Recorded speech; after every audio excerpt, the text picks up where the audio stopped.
Hello नमस्कार सभी को। सबसे पहला तो आप अपने लिए तालियां बजाइए, क्योंकि जितना भी जोड़ना घटाना होना था वो हो चुका है। जितना भी छटाई होनी थी लोगों की, अब जो बचा है वो कोर लोग बचे हैं। और देखो, उसी क्राउड को एड्रेस करने में या उन्हीं बच्चों से बात करने में, या बच्चों में क्या ही कह रहा हूँ, स्कूल जाके एड्रेस करो, तो उन्हीं लोगों से बात करने में मेरे को ज़्यादा मज़ा आता है जिनके अंदर पेशेंस है सुनने का। आप यूपीएससी मेंस के अंदर लगातार 9 पेपर लिखते हैं, जिसमें से ऐसे GS1, GS2, GS3, GS4 ये कंटिन्यूसली होते हैं, फ्राइडे सैटरडे संडे। और शायद ये बहुत ट्रैजिक है हमारी जनरेशन के लिए कि हमारा अटेंशन स्पैन 3 घंटे का भी नहीं है। यहाँ पे आपको 3 दिन में 5 पेपर लगातार लिखना है, फिर अगले हफ्ते दोबारा 4 पेपर लिखना है। तो I'm really thankful to you all कि आप लोग अभी तक रुके, और चूंकि ताली बजा चुके हैं तो आई होप कि आप और भी रुके रहेंगे थोड़ी देर, ठीक है। तो फर्स्ट ऑफ ऑल मैं 2-3 चीज़ें क्लियर कर दूंगा। मैं जितना भी एग्जाम्पल्स वगैरह दूंगा उसमें आप लोगों को फील आ सकती है कि नेक्स्ट आईएएस के एग्जाम्पल्स और नेक्स्ट आईएएस के रिलेटेड इंसिडेंट्स थोड़े ज़्यादा हैं। उसका मैं रीज़न क्लियर कर दूं, क्योंकि मैं नेक्स्ट आईएएस के साथ बहुत लंबे समय से जुड़ा हुआ हूँ। मैं इनके फाउंडेशन कोर्स का भी स्टूडेंट था, मेंस टेस्ट सीरीज का भी स्टूडेंट था। फिर जब एम लॉन्च हुआ तो एम का जो पहला टेस्ट हुआ था उसका भी स्टूडेंट मैं था, और मेरे साथ साथ में काफ़ी लोग थे। तो जैसे ऑथर अपनी तरफ से पहले डिस्क्लेमर दे देते हैं, मैं भी अपनी तरफ से डिस्क्लेमर दे देता हूँ कि नेक्स्ट आईएएस मेरे लिए मोर लाइक अ फैमिली रहा है, क्योंकि फॉर्मल और इनफॉर्मल दोनों सिचुएशंस में सर को तो नोन भी था उस टाइम पे। इनफॉर्मल सिचुएशन भी बहुत सारी ऐसी हुई जहाँ पे नेक्स्ट आईएएस ने मेरे को दिल्ली के अंदर सपोर्ट प्रोवाइड किया। दूसरी 2 क्लैरिफिकेशन मैं दे दूंगा कि यार देखो, मैं टॉपर नहीं हूँ, ठीक है। मैं 2022 में ग्रेजुएट हुआ, मेरी 192 रैंक थी। आज मैं अगर किसी से पूछूंगा कि किसी ने दिया तो नहीं है ना अभी अटेम्प्ट, या कोई दे चुका है, कोई है नहीं दिया ना, तो हाँ, मतलब जब आपके ग्रेजुएशन हो जाएगा और आप अपना पहला अटेम्प्ट देना चाहेंगे, आज मैं अगर किसी से पूछूं कि किसको 192 रैंक चाहिए, तो आई डोंट थिंक सो किसी का एक का भी हाथ खड़ा होगा। ऑल्दो नहीं तो आप जिनका हाथ खड़ा हो रहा है वो थोड़ा ऊंचा सोचें, क्या है ना। 192 is a rank, and I am really grateful कि मेरे को IPS अलॉट हुआ। प्रेस्टिजियस सर्विस फिर उत्तर प्रदेश कैडर में हूँ मैं, तो अभी ट्रेनिंग के बाद मेरे को यूपी वापस आना है, ठीक है। बट 192 में मैं टॉपर नहीं हूँ। तो जिन लोगों का या तो ये 1 होती है, 9 होती है, 2 होती है, तो शायद मैं अपने आप को टॉपर कंसिडर करता। और जिन लोगों के हाथ खड़े हो रहे थे, ये मैं उनसे रिक्वेस्ट है कि शायद एम उसी चीज का करो यार। एम अंडर 10 का करोगे तो आप कहीं ना कहीं लैंड करोगे, है ना। तो सबसे पहला तो ये डिस्कार्ड कर देंगे हम लोग कि मैं टॉपर हूँ। I will simply keep my views as a senior, ठीक है। जैसे आप लोग के यहाँ पे भी कैंटीन होती होगी, मैं भी IIT कानपुर का ही पढ़ा हुआ हूँ, तो हमारे यहाँ तो कैंटीन का था कि भाई सीनियर आ जाते थे और फिर बकर चालू कर देते थे, ज्ञान देना उसे हम कहते हैं, ठीक है। तो उतना ज्ञान शायद मेरे पास ये सब ग्रेजुएशन के सब्जेक्ट्स का तो था नहीं कि वो पढ़ा नहीं, लेकिन चूंकि यूपीएससी के इकोसिस्टम में मैं 2.5 इयर्स रह चुका हूँ। तो जो टॉपर्स का काम है, जैसे मान लीजिए बुक लिस्ट, स्ट्रेटेजी और किस तरीके से बेहतरीन आंसर लिखे जाएं कि एग्जामिनर 10 में से 9 दे दें, चूंकि वो मेरे नहीं आए तो मैं एक हिपोक्रेट नहीं हूँ कि मैं उस पर कमेंट कर पाऊँ। तो उसके लिए मैं आप लोगों को बहुत सिंपल हैक बता देता हूँ, और मेरे साथ बहुत, और ये जो मैं जितने भी अपने एक्सपीरियंसेस बता रहा हूँ, ये मेरे रैंक के साथ में इस साल ऋतिका बनी है। ऋतिका रैंक 55 है, IAS एडमिट कार्ड है। बहुत क्लोजली मैंने उनकी जर्नी को फॉलो किया है, और मेरे बैच B13 से I think it has been a very successful batch of next IAS। 8 से 9 जने, आई थिंक 8 सिलेक्शंस तो अभी तक हो चुके हैं, और मल्टीपल लोगों ने 20+ लोगों ने इस बार मेंस लिखा है। That is my batch only, 250 people were there in my batch. तो ये उन सबके एक्सपीरियंसेस का क्यूमुलेटिव जो मेरे को पॉइंट्स लगे कि यार कैंटीन में अगर मैं बैठा होता कानपुर में और मैं ग्रेजुएट हो रहा होता और मेरे को कोई सीनियर चाय समोसे पे बोल देता ये चीजें, मैं बहुत सारी चीजें आपके साथ शेयर करूंगा, ठीक है। क्योंकि मेरे पास ऑनेस्टी के अलावा प्रिटेंस नहीं है कि मैं आपको बता दूं कि देखिए एक परफेक्ट स्ट्रेटेजी होती है, आप इस स्ट्रेटेजी को फॉलो करिए और आप इस तरीके से बहुत अच्छे नंबर ले आएंगे, आपका पहली अटेम्प्ट में सिलेक्शन हो जाएगा। आई रियली विश आप सबका हो, ठीक है, लेकिन वो स्ट्रेटेजी आपको फिगर आउट करनी पड़ेगी। मैं आपको प्रिंसिपल्स दूंगा। पहली बात, कॉलेज में जब आप लोग हैं, चूंकि this is centred more on how to crack it in first attempt, I will go there, लेकिन चूंकि आप कॉलेज में हैं, एक रिक्वेस्ट मेरी आप सबसे, यूपीएससी आप सबका सपना होगा और वो बहुत अच्छी सर्विस है, लेकिन एट दिस टाइम इसको जूम इन मत करिए, इसको फोकस मत, इसको सोल फोकस मत बनाइए अपनी जिंदगी का। कॉलेज एक वो टाइम होता है, हमारे यहाँ पे सोशियोलॉजी डिपार्टमेंट में एक प्रोफेसर थे ए के शर्मा सर, उन्होंने मुझसे कहा था कि यार college is a time where you romance with Durkheim, you marry with Marx, but you also know वॉल्वी। तो आप हर टाइप की स्ट्रीम्स को, प्राइवेट को, पब्लिक सर्विसेज में और सिविल सर्विसेज, ठीक है, आपके आर्टिस्टिक साइड को, इन सब चीजों को भी एक्सप्लोर करना। देन अगर आपको लगता है कि ये सब चीजें एक्सप्लोर करने के बाद I'm really passionate about going into civil services, then decide for it, because college is the time to explore. So this is another disclaimer, right? So I will start कि before preparation आप लोगों को 3 question देखो बहुत clear होने चाहिए। पहला question जो रोज आपको परेशान करेगा, चाहे आप बनारस में बैठ के प्रिपेयर करें, चाहे आपका जहाँ होम टाउन हो आप वहाँ बैठ के प्रिपेयर करें, दिल्ली है वहाँ प्रिपेयर करें, ये सवाल अगर आपका क्लियर नहीं हुआ तो आई डोंट थिंक कि आप सस्टेन कर पाएंगे इस प्रिपरेशन को। और ये सवाल है कि सिविल सर्विसेज क्यों करना है, ये क्यों, why is the biggest question. अगर आपने इसका आंसर ढूंढ लिया और ऑनेस्टली खुद से ढूंढ लिया, आई कैन गारंटी यू कि रैंक 1 कोई बहुत बड़ी चीज नहीं है आप में से किसी के लिए।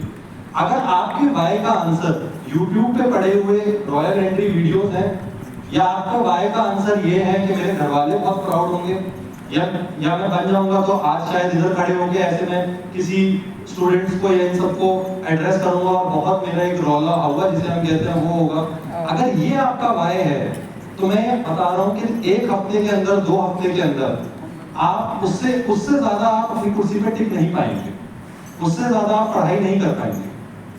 अगर आपका वाई ये है कि मैं इस देश के लिए कुछ करना चाहता हूँ, क्योंकि देखिए आपके साथ के दोस्त, मेरे भी साथ के दोस्त आज कॉर्पोरेट में हैं, लाखों में, कुछ लोगों की इवन 1 CR के ऊपर सैलरी है, they are earning amazing things.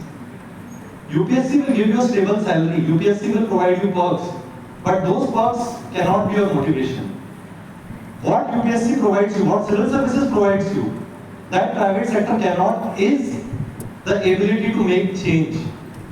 1986 में इंडिया की नेशनल एजुकेशन पॉलिसी आई, 2020 में जाकर के सरकार ने उसको रिवाइज किया, 2 से 3 जनरेशन पास हो गई, जब पूरे देश का जो शिक्षा ढांचा है, जिसे हम आंगनबाड़ी से लेकर के हायर सेकेंडरी और ग्रेजुएशन लेवल तक, पोस्ट ग्रेजुएशन लेवल तक, वो 36 इयर्स अराउंड, पूरी 34 इयर्स देश को अगर किसी एजुकेशन पॉलिसी ने चलाया, हेल्थ पॉलिसी ने चलाया, वो डिजाइन की थी ब्यूरोक्रेट्स ने।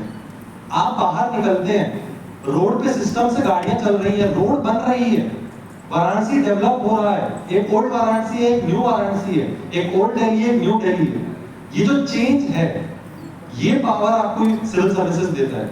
और अगर आप इस चीज के लिए कमिटेड हैं, देखिए आप टॉपर बन जाएंगे। तो मैं लवासना भी जाके आया हूं, मैंने फाउंडेशन कोर्स भी किया जो सो कॉल्ड ड्रीम प्लेस, और वहां पे मतलब I have been there, I have seen other kind of sector also, I have seen how toppers behave also, how the so called knowledgeable people behave also. लेकिन अगर आपका Y है कि मेरे को मसूरी जाना है और मेरे आगे पीछे 4 कैमरा हो और मेरे 2 यूट्यूब चैनल हो और उस पे आके मैं अपनी बातें बताऊं, और टेलीग्राम चैनल के मेरे साथ 25,000 बच्चे जुड़े हो, मैं रोज गुड मॉर्निंग डालूं तो लाइक्स आए उस पे, अगर ये वाई है, ये सस्टेन नहीं करेगा, ये सस्टेन नहीं करेगा। But UPSC gives you the ability to make change, और if you are ready to give your 100%, then only enter this preparation. If you are ready to gain knowledge, I'll come to this part of knowledge, and I absolutely want to interact with you people on this aspect of knowledge only. ये exam आपको IAS बना सकता है, IPS, IRS, 22 services हैं, या बाकी exam जो हैं यूपीपीसीएस वगैरह, बाकी एग्जाम जो है वो आपको एक ओहदे पे पहुंचा सकते हैं। वो सिर्फ उनका एक कंपोनेंट है, यकीन मानिए वो सिर्फ उनका एक कंपोनेंट है। इस एग्जाम से जो आप ज्यादा लेके जाएंगे, जो आपकी लाइफ में आपको कहीं पहुंचा देगा, वो नॉलेज है। मैं उस पर भी आऊंगा। नाउ एक क्वेश्चन जो सबके मन में आता है, वो मैं स्टार्टिंग में ही क्लियर कर देता हूँ कि कोचिंग लेनी चाहिए या नहीं लेनी चाहिए। ठीक है, देखिए मैं हिपोक्रेट नहीं हूँ, मैंने कोचिंग ली है, तो मैं आपको उस चीज के फैक्ट, और बहुत सारे दोस्त थे मेरे, बहुत सारे सहपाठी थे मेरे जिन्होंने कोचिंग नहीं ली है, लेकिन मैं बहुत ऑब्जेक्टिव टर्म्स में आपको क्लियर करूंगा कि कोचिंग आपकी क्या हेल्प कर सकती है। मेरे अकॉर्डिंग 2 कंपोनेंट है कोचिंग के। कि कोचिंग नेसेसरी है और कोचिंग सफिशिएंट है। करेक्ट? कोचिंग नेसेसरी है मेरे अकॉर्डिंग क्यों? लेट्स से आपको कोई कंसेप्ट समझना है, आपको अर्थक्वेक समझना है, आपको वोल्केनो समझना है, आपको जियोपॉलिटिक्स समझनी है। आप शायद खुद की नॉलेज से जो चीज 2 दिन में, 3 दिन में, 4 दिन में समझ पाएंगे, वही चीज कंडेंस होकर के 3 घंटे में आपके सामने परोस दी जाती है। अब आपकी कैपेबिलिटी है कि आप उसको कितना अब्सॉर्ब कर पाते हैं। First of all this. दूसरी चीज कोचिंग फोमो खत्म कर देगी, फियर ऑफ मिसिंग आउट, कि क्या करना है। आप लोग अगर तैयारी कर चुके हैं या उस टाइप के स्ट्रेटेजी सेशंस की वीडियोस देख रहे हैं, जैसे मैं आपको स्टार्टिंग में बता रहा था कि टॉपर्स का जो काम है, आप लोगों को अगर स्ट्रेटेजी बनानी है, मैं आपको बताता हूँ, यूट्यूब पे जाइए, किसी भी साल के AIR 1 से 10 के बीच में कोई भी 5 वीडियो सेलेक्ट करिए। उन 5 वीडियोस को 3 घंटे के होते हैं, उनको 1.5x पे देखिए और उनकी स्ट्रेटेजी का एक एवरेज बना दीजिए। हर यूपीएससी एस्पिरेंट लगभग वही बुक लिस्ट और वही स्ट्रेटेजी अपने अकॉर्डिंग अडैप्ट करके फॉलो करता है। ठीक है? तो कोचिंग क्या करेगा? कोचिंग ये फियर ऑफ मिसिंग आउट आपका खत्म करता है। ठीक है? तीसरी चीज, कोचिंग आता है डिसिप्लिन। देखो यहाँ पे 3 घंटे बैठने की बात है। आप लोग ऑफलाइन कोचिंग कर रहे हो, आप लोग टेस्ट लेते हो, ऑनलाइन कर रहे हो। जैसे जब आप लेट्स से मेरे फर्स्ट ईयर में जब मैंने कोचिंग करी थी, फर्स्ट ईयर बहुत मैं अपना बैकग्राउंड भी बता दूं इसी बात में कि मेरे फर्स्ट अटेम्प्ट में आई क्लियर, सेकंड अटेम्प्ट में I couldn't clear prelims also, and third attempt में अभी मैंने मेरा मेंस लिखा है, दिसंबर में I join my training. So you can see कि भाई फ्लक्चुएशन था, कोई बहुत कंसिस्टेंसी नहीं थी। और फर्स्ट अटेम्प्ट में शायद वो क्रेडिट उस चीज को ज्यादा जाता है कि चूंकि क्लास में आप 3 घंटे फोर्स है बैठने को, हर सैटरडे को आपको एक टेस्ट लिखना है, हर मंथ के एंड में आपको मंथली लिखना है, जब मॉक टेस्ट की टेस्ट सीरीज स्टार्ट होगी तब आपको लगानी है। अगर आपके अंदर इतना जज्बा है कि आप उसको सस्टेन कर लें तो बहुत अच्छी बात है, आप करिए। और बहुत लोग करते भी हैं, on the other side of the spectrum में मिला हूं लोगों से जो करते भी हैं, बट मेरे according coaching will make that easy. चौथी चीज असिस्टेंस, और इसके लिए मैं अपना बहुत पर्सनल इंसिडेंट शेयर करूंगा। मेरे साथ मेरे प्रीलिम्स में 2023 के प्रीलिम्स में एक ट्रेजेडी हो गई थी, बहुत great personal tragedy. 7 days before my prelims my mother passed away. Now I have studied for 1 year, 2022 I graduated. 1 साल मैंने पढ़ाई करी दिल्ली में, बहुत मन लगा के पढ़ाई करी, और ये था कि यार जितना इस एग्जाम को दे सकता हूँ दूंगा। 7 दिन पहले जो मेरे पूरे वर्ल्ड का, मेरे पूरे इकोसिस्टम का एपिसेंटर था, वो गायब हो गया। And I was left shell shock कि अब मैं करूं क्या, अब मैं आगे कैसे मूव करूं। 26 तारीख को 28 मई को पेपर था। 26 तारीख को पापा ने पूछा कि एडमिट कार्ड प्रिंट करवाना है कि नहीं करवाना है, क्योंकि मेरा अजमेरी सेंटर था, maybe it was God's plan. तो पापा ने पूछा कि एडमिट कार्ड प्रिंट करवाना है या नहीं करवाना, तो आई सेड कि तारीख क्या हुई है। तो उस टाइम पे ऐसा हो गया। 28 तारीख को प्रीलिम्स दिया, और मे भी शायद वो कंसेप्चुअल क्लैरिटी, जिस चीज पे मैं आऊंगा नॉलेज वाले कंपोनेंट पे, वो कंसेप्चुअल क्लैरिटी थी कि प्रीलिम्स भी निकला, फॉरेस्ट की जो कट ऑफ 20 नंबर ऊपर होती है वो भी निकली। लेकिन जब मेंस का टाइम आया तब मेरे मन में हो गया था कि यार इस अटेम्प्ट में कुछ होना नहीं है, इस अटेम्प्ट में निकाल नहीं पाऊंगा। बहुत बड़े बड़े लोग यूपीएससी निकालते होंगे, बहुत विद्वान लोग, क्योंकि मैं भी तो वही स्ट्रेटेजी सेशन देख के आया था ना, मैं भी तो उन्हीं टॉपर्स से सुन के आया था कि 18 घंटे पढ़ना होता है, ये करना होता है, और ऐसे 25,000 मैंने आंसर्स लिखे थे। एक बहुत फेमस क्लिप चली थी उस टाइम पे, 2022 के टॉपर हैं, उन्होंने कहा 25,000 मैंने आंसर लिखा और एक कोई ऐसा आंसर, और यहाँ पे मैं था जिसने एक आंसर नहीं लिखा था। फाउंडेशन के टेस्ट में 2-3 क्वेश्चन होते थे, हर वीकेंड पे वो लिख दिए, लेकिन जो क्वेश्चन 7 मिनट में लिखना होता वो शायद 12 मिनट में लिखा, जो 12 मिनट में लिखना होता वो 20 मिनट में लिखा, कोई तैयारी नहीं थी। जब मैं दिल्ली वापस गया, 110 दिन मिले थे उस साल, अब तो यूपीएससी ने साइकिल शॉर्ट कर दी है। 110 दिन में से मेरे पास 75 दिन थे। नेक्स्ट आईएएस में मेरे मेंटर जो मेरे को प्रोवाइडेड थे वो थे Aman Goyal sir, and he is still like a big brother to me, I respect him a lot. मैंने उनसे जाके कहा कि सर नहीं हो पाएगा, मैं मेंस अपीयर ही नहीं कर रहा हूँ, मेरे को तो रैंक बहुत अच्छी लानी है ना सर, मेरे को तो मैटर ही नहीं करता, क्योंकि हम तो ग्रेजुएट होके टॉपर्स की बात सुन के दिमाग में वही चल रहा था कि रैंक बहुत अच्छी आएगी तो ये सब, और बहुत अच्छी भी था। मेरे को लगा मैं तो मेंस क्लियर नहीं होगा ना, 75 डेज में मेंस तैयार कैसे करूंगा, इतने आंसर कैसे लिखूंगा। तो कोचिंग आपको वो डायरेक्शन और असिस्टेंस देगी। अमन गोयल सर, उनके केबिन में मैं गया, 75 डेज बाकी थे मेंस के, और उस समय एम प्रोग्राम चालू हुआ था, नेक्स्ट आईएएस का एम प्रोग्राम है वो चालू हुआ था। मैंने कहा सर मैं एम में एनरोल कर लेता हूँ, अगले साल के लिए खूब मन लगा के पढ़ूंगा, इस साल तो कुछ होना जाना है नहीं।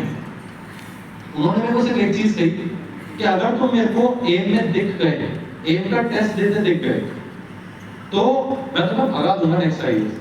मुझे फर्क नहीं पड़ता कि तुम जनरल स्टडीज के अंदर 250 नंबर के 4 पेपर होते हैं, 1000 में से भले 200 मार्क्स लेके आओ, लेकिन पेपर अटेम्प्ट करो, लिखो।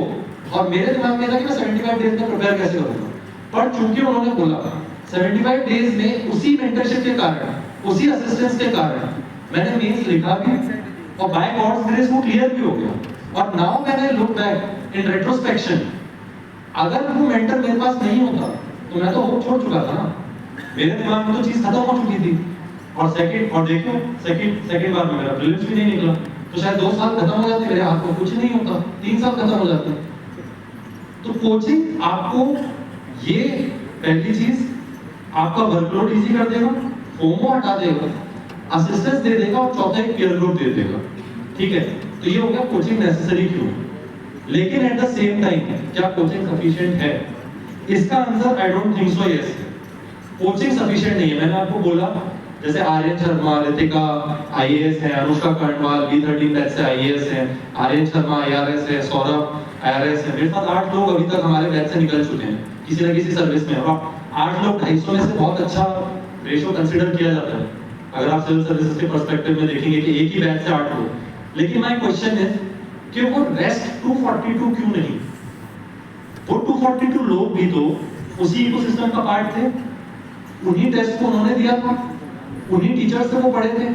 वो 242 और उसमें से भी निकले, मैं चाहता हूं, मैं दिल से चाहता हूं कि ये नंबर कम हो, ठीक है, लेकिन उन 242 में ऐसा क्या था कि सेम कोचिंग के इकोसिस्टम में रहने के बाद भी 2 या 3 अटेम्प्ट होने तक वो एक भी मेंस नहीं लिख पाए। और जब इस चीज का एनालिसिस करोगे तो आपको पता चलेगा कि कोचिंग आपका काम आसान कर देगी। कोचिंग आपको चम्मच से खाना बना के दे देगी या सामने परोस देगी, खाने का काम आपका ही है। और अब मैं उस चीज पे आऊंगा कि एज ए एस्पिरेंट आप लोग जब अपने कमरे में बैठे हो, आप लोग जब पढ़ाई कर रहे हो, तो आपके दिमाग में क्या चलना चाहिए? क्योंकि ये मेरे दिमाग में चला है। और देखो, मैं बहुत फ्रैंकली ये चीजें बोल रहा हूँ, मेरे में और तुम्हारे में कोई डिफरेंस नहीं है, जेन्युइनली कोई डिफरेंस नहीं है।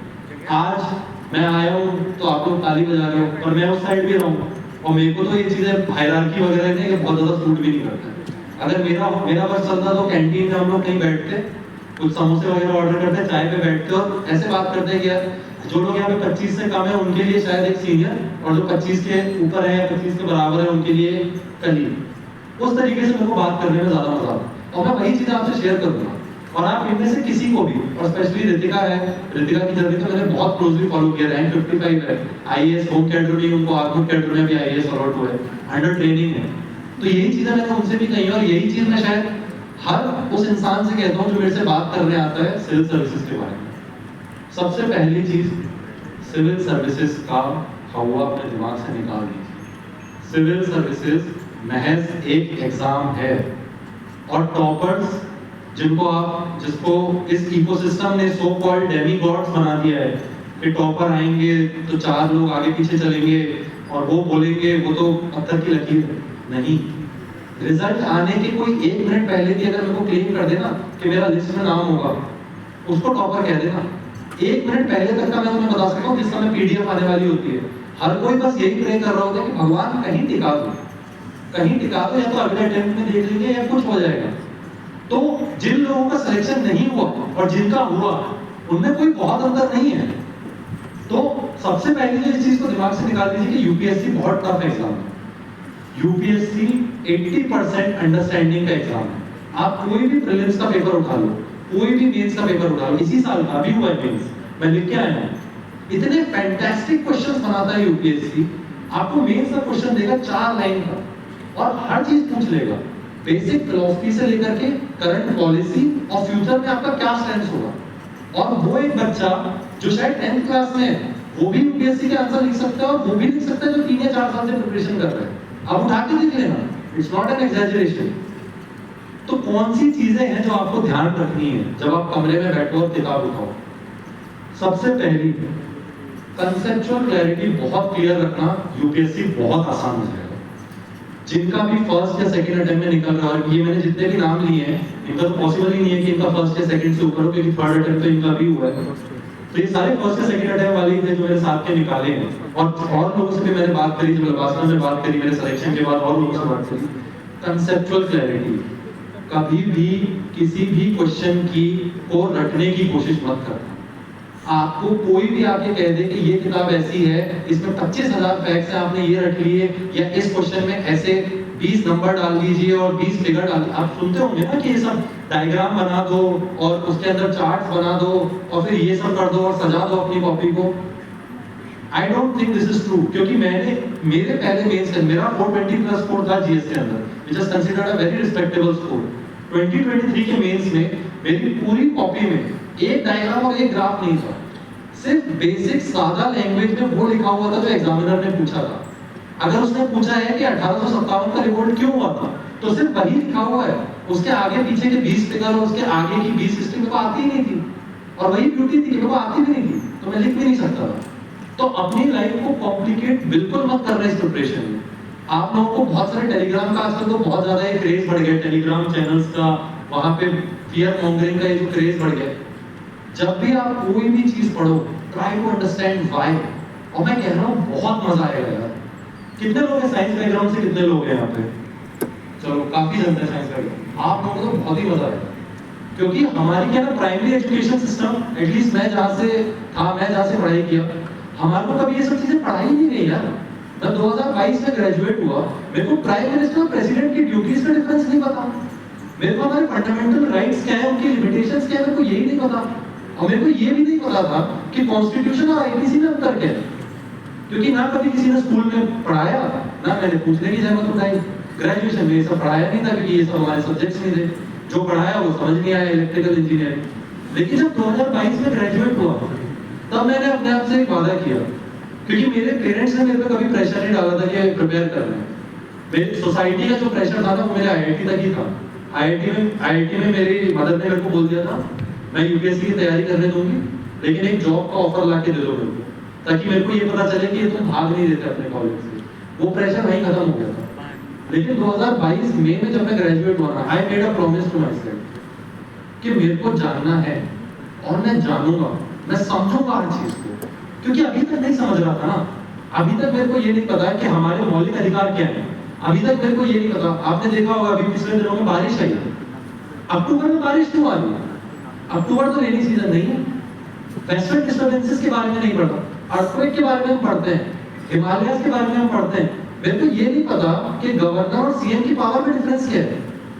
तो जब आप इस प्रिपरेशन में एंटर करो ना, पढ़ना, और इतना मन लगा के पढ़ना ना, just for the sake of it. इस देश को, इस देश की, और इस प्रिपरेशन की सबसे खूबसूरत चीज क्या है? कौन सा ऐसा एग्जाम है जिसमें आपको geography, history, current affairs, politics, international relations, science and tech, environment, ethics सब जानने को मिलेगा?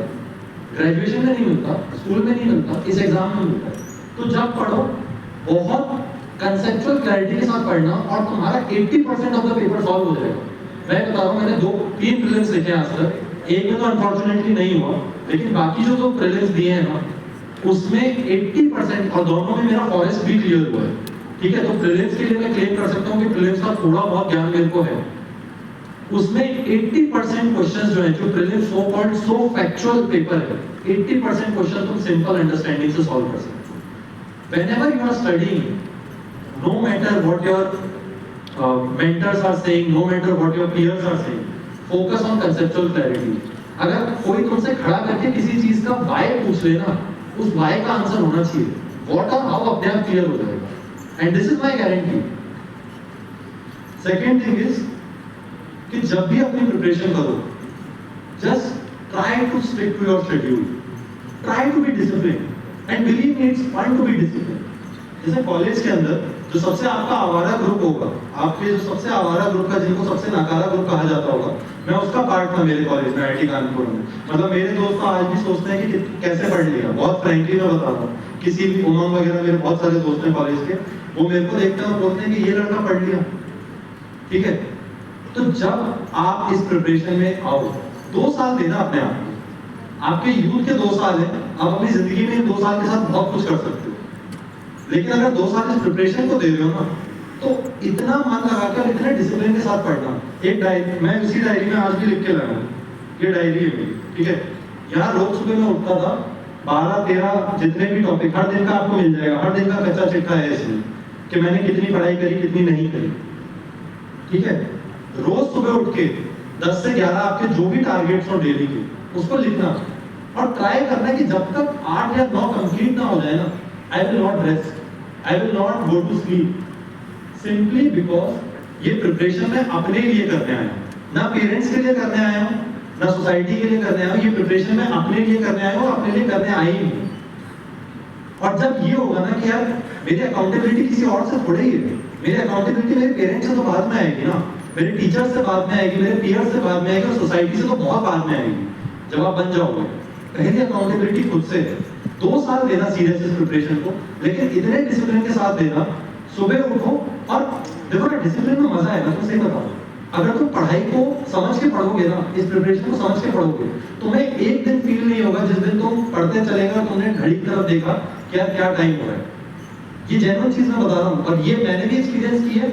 मेरे साथ जो बाकी लोग थे जिन्होंने क्रैक किया और जो मेरे को लवासा में मिले, आगे भी मिले, जिन लोगों ने डिसिप्लिन के साथ और समझते हुए इस एग्जाम को पढ़ाना, it will take you to next level. तीसरा, be extremely rational about your day to day preparation. जो भी आप पढ़ रहे हो, जैसे लेट्स से बहुत एक क्लीशे चीज है कि मोबाइल फोन नहीं यूज करना चाहिए बहुत ज्यादा, या बहुत ज्यादा सोशल गैदरिंग नहीं करनी चाहिए, या बहुत ज्यादा ये नहीं करना चाहिए, बहुत ज्यादा वो नहीं करना चाहिए। आई एम नॉट सेइंग, मैंने भी किया था, स्मार्टफोन मेरे पास भी था, मे बी संडे को मेरा टाइम रिजर्व होता था कि मैं 6.5 दिन जो होते हैं हफ्ते में, संडे के आफ्टरनून तक मैं पढ़ूंगा, संडे शाम मेरे लिए रिजर्व है, मैं उसमें कुछ भी करूँ। अपने डे टू डे शेड्यूल को वैसे टेलर करना कि अकाउंटेबिलिटी सेल्फ के साथ जुड़े, ठीक है। आपको अगर लग रहा है कि आपने सफिशिएंट पढ़ लिया, सफिशिएंट दिन के लिए कवर कर लिया, सफिशिएंट वीक के लिए कवर कर लिया, ये भी ऑल्सो ब्रेक, दिमाग को भी रिफ्रेश करना जरूरी है।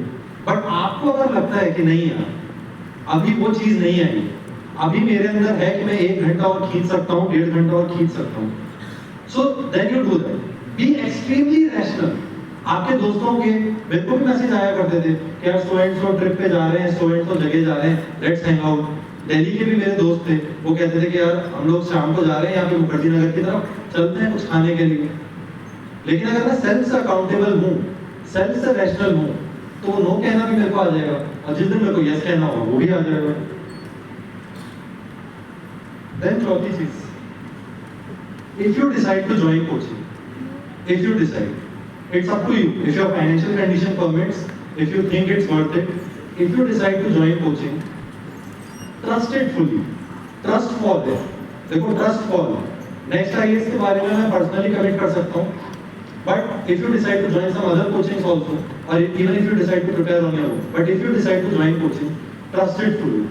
कभी अपने प्रिपरेशन को ऐसे बीच में ड्रॉप मत करना। बहुत बार ये होता है कि यार इकोनॉमी का एक कंसेप्ट समझ में नहीं आया, रमेश सिंह की किताब उठा लेते हैं, फलाना किताब उठा लेते हैं, इस कोचिंग का ये कंपाइलेशन अच्छा है, और फिर एस्पिरेंट का कमरा कम लाइब्रेरी ज्यादा मिल जाता है।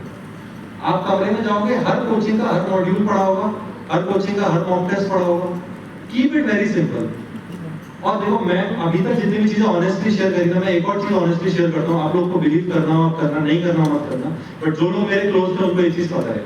जो मेरा फर्स्ट अटेम्प्ट था, जो मेरे को अभी तक रैंक देके गया है, उसमें मैंने कोचिंग के नोट्स और मेरे जो सेल्फ नोट्स थे मेंस के टाइम पे, उसके अलावा कुछ रेफर नहीं किया था। लक्ष्मीकांत कभी मेरे से कवर टू कवर नहीं पढ़ी गई, स्पेक्ट्रम इतनी छोटी और इतनी मोटी थी कि मन नहीं किया पढ़ने का, लेकिन कंसेप्चुअल क्लैरिटी थी और ट्रस्ट था कि जो पढ़ा है, जो पढ़ाया गया है, उस ट्रस्ट को मेंटेन करते हुए अटेम्प्ट दिया, दैट रिजल्टेड इन सक्सेस। लेकिन साथ में मेरे और लोग भी थे, और मैं आपको एक और चीज बताऊंगा, मेरे को मेंस के टाइम पे जिन्होंने गाइड किया था, एक सीनियर फैकल्टी भी थे वो कहीं पे, वो बाद में फैकल्टी बने, उस समय तो उनका लास्ट अटेम्प्ट था। He was much more knowledgeable than me.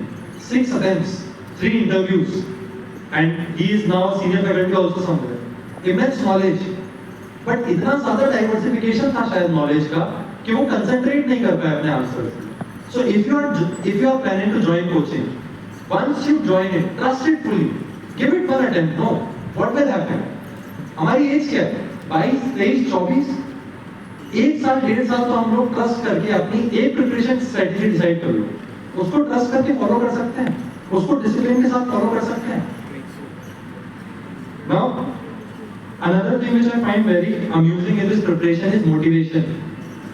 लोग मोटिवेशन खोजते रहते हैं और ये मेरे साथ तो बहुत होता है, स्पेशली सिलेक्शन के बाद, पता नहीं क्यों, and I absolutely hate this question. A lot of people come to me and say कि अब तो पता नहीं क्यों सर लगाने लग गए हैं, मेरे को तो बहुत हिचक आती है, मैं 24-25 साल का हूँ, अभी 25 का हूँ, सर बोल सर या भैया मोटिवेशन कैसे आप करते थे, क्या मोटिवेशन था और क्या?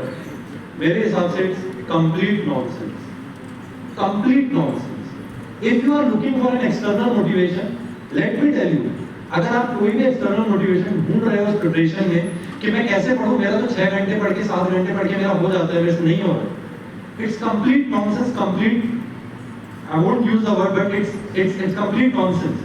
I'll tell you what the motivation is, and I'm very frank here.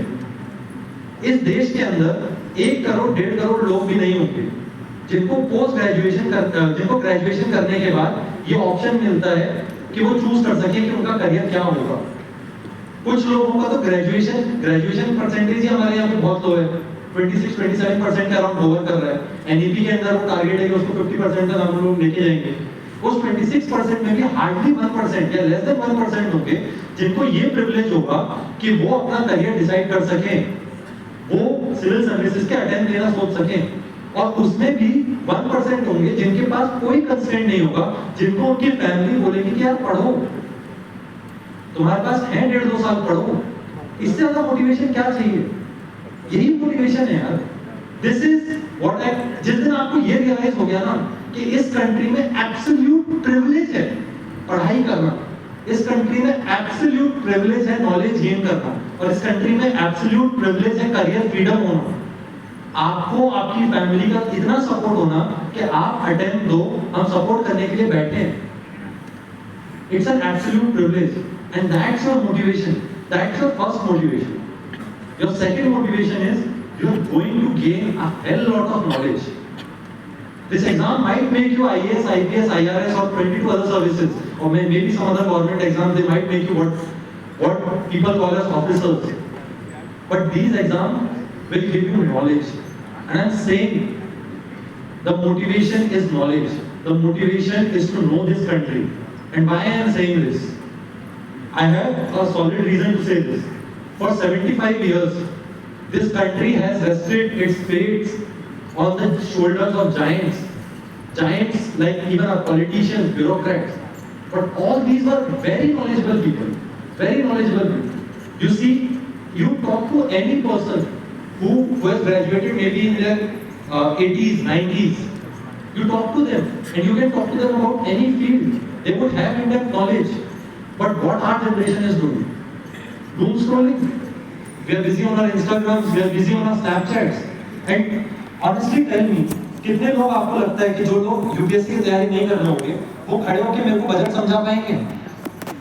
इस देश की आर्थिक व्यवस्था कैसे चलती है, देश में मौलिक अधिकार क्या है, इस देश की विदेश नीति क्या है, ये आज के यूथ को पता ही नहीं है। यूपीआई एक ऐसा फाइनेंशियल आर्किटेक्चर जो जर्मनी और फ्रांस हमारे पास आके कह रहा है कि यार हमें बताओ, India tell us how did you do it. America में आज भी if you have to make small payments, आप कैश ढूंढते हैं, आप पेनीज ढूंढते हैं। India you do what? GPay, every 15-10 rupees we do GPay, we do PhonePe, ये यूपीआई यूज करते हैं। इस देश की मॉनेटरी पॉलिसी कैसे चलती है, बजट कैसे रिलीज हो रहा है, ये सब चीजें जानने का मौका है। इससे ज्यादा मोटिवेशन क्या हो सकता है? And when our prime minister says कि 2047 में देश डेवलप होगा, who will be the people running this country? It will be you and me, right? Those giants who have built the fate of this country for 75 years, they have rested their trust on us. They have rested their trust on this generation. And among this generation, you are the people who will be bureaucrats tomorrow, who will have the potential to change the destiny of this country and who have the responsibility, जिनके पास जिम्मेदारी है कि वो shoulder करें इस भार को। जब हम विकसित भारत की बात करते हो, विकसित भारत का ढांचा कौन लोग हैं? हम ही लोग हैं। आप, मैं, कुछ लोग प्राइवेट सेक्टर में जाएंगे, कुछ लोग कॉमर्स में जाएंगे, फाइनेंस में जाएंगे, बैंकिंग में जाएंगे, स्पोर्ट्स में जाएंगे। सिविल सर्विसेज सिर्फ अकेला ढांचा नहीं है, लेकिन जिस भी सेक्टर में जाएंगे नॉलेज तो काम आएगी ना, बेसिक चीजों की knowledge.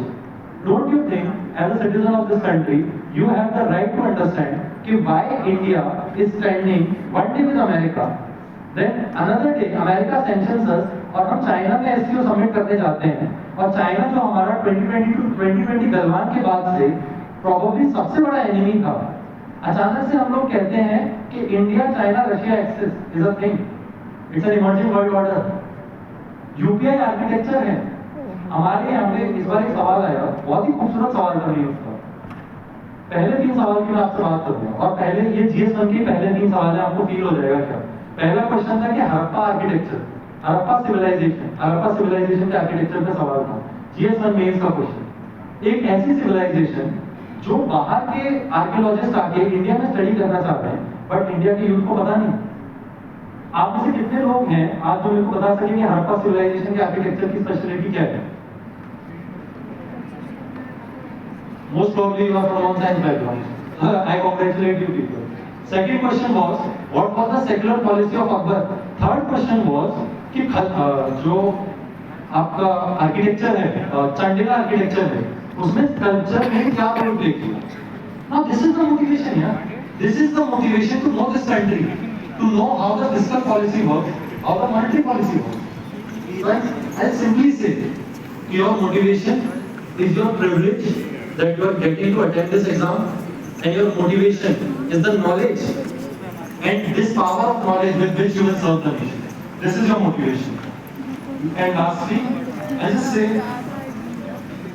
see, I have not told you a strategy, a very full-blown strategy, because I want you to discover your own strategy. हर किसी की अपनी होती है। फंडामेंटल्स नहीं बता दिए, स्ट्रेटेजी आप लोग बनाएंगे। Discover your strategy, find your reasons and execute it in your own way. अपने हिसाब से एग्जीक्यूट करो, ताकि जब क्लियर करो तब भी ओन करो कि मैंने अपने तरीके से क्लियर किया। And very last point, I just address it and then I take your leave.